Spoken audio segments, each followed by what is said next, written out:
The issue of bomb makers and bomb making, the way you highlighted it, means that it takes a lot of time, a lot of effort, and even money to put a particular IED together. For us to have seen that this group is taking not one, not two, about 3 or 4 simultaneously at the same time, it then means that there is some huge amount of money that has been pumped maybe lately in making these bombs. To be honest, actually, one of the reasons why they employ IEDs is because it's actually very inexpensive to make. You can source the materials anywhere. Anyway. There was a raid, right, where they found light poles, and that's what they were using as part of the components for their IEDs. And that's why it's an improvised device. They're able to find just household items, just any kind of items on the streets, and improvise them, turn them into something that could be made into an explosive device. So it's inexpensive. That's why, they're employing That's why it's cheap to come by. Yes, and that's why, they're making it. So what really needs to happen is they need to try, and I know the last time I was here, I talked about doing some form of forensics, on the IED, and it's very important. And to be honest, this actually links with biometrics.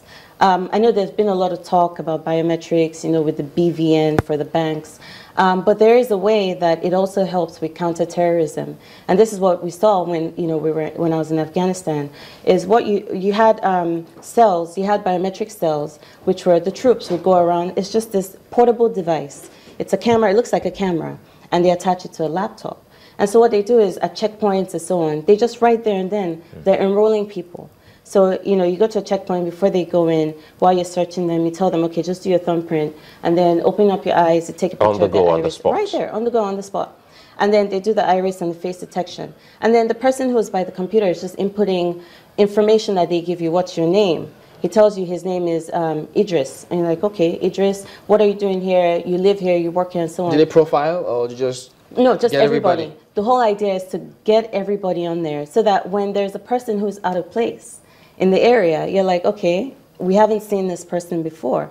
And that was one of the things I think one of the previous guests had spoken about, which is what do you do when you see a person whose face you haven't seen before?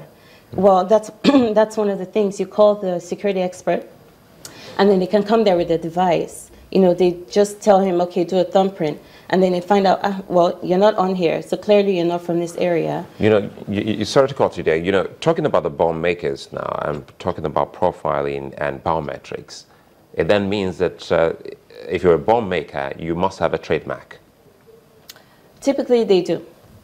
They do, just because that's the way they've learned how to make the bomb. You understand? So there's some form of consistency, exactly. So you know that this particular one is coming from a particular guy. Exactly, and so that's why anytime they do find IEDs, some people who are supposed to blow themselves up and somehow they got caught and they weren't able to, it's important when they take that IED, they have to look at it very well. And not just that, even with the blast as well.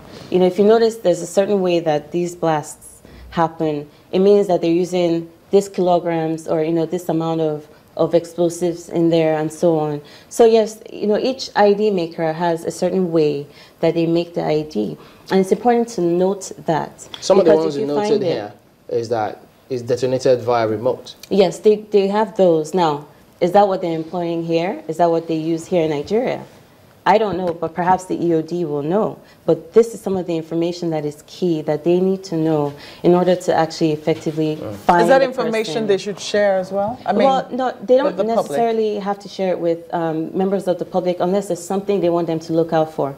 So in other words, one of the key things about having someone who's standing by the wayside and pushing a button is that when an explosion happens, and the second team is coming in or the response teams are coming in, people around need to look out for, is there a suspicious individual that's there looking and waiting so he can push a button and detonate a second IED?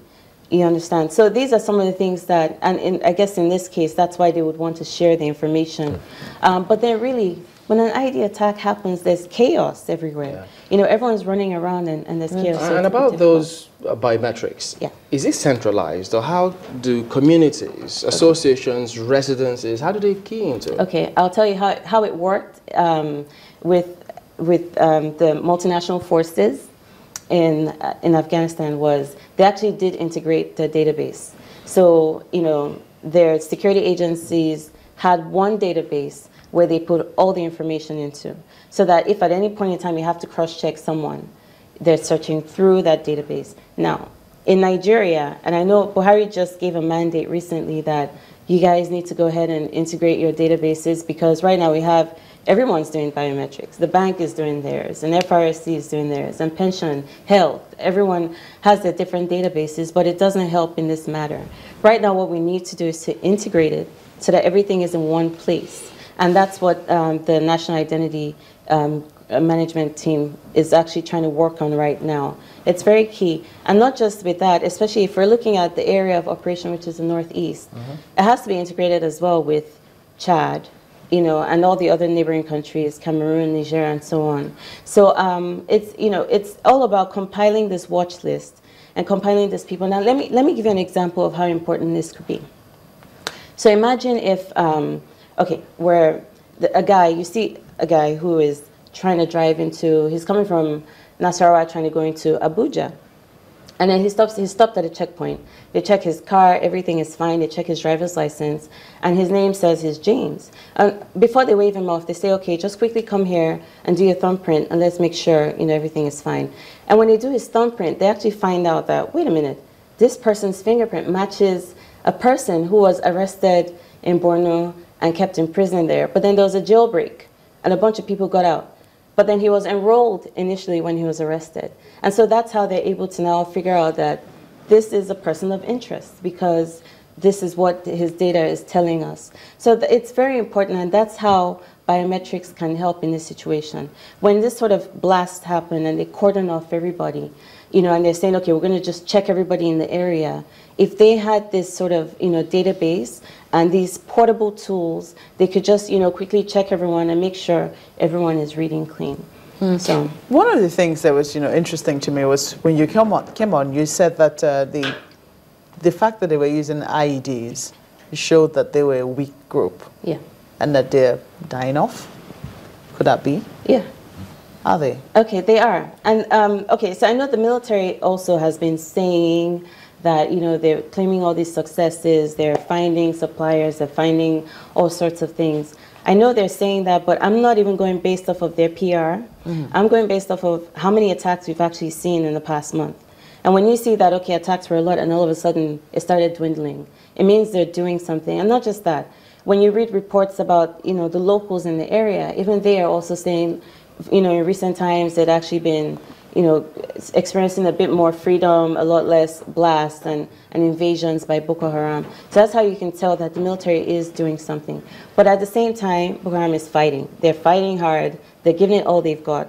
They're trying to do whatever it is they can. The messages, sorry to interrupt you, the messages that they send out, are those messages sometimes meant for us, or do you think they're trying to communicate to their own people? Both. Both. You know, it's PSYOPs, psychological operations, and you do want to send out the message, both to inspire. You know, he may not be able to reach via communications, he may not be able to reach all the other smaller cells, but when he does mass, you know, messages like this, it probably gets to them, and it may keep them even more motivated. All right, good stuff. Thank you very much indeed, Otama.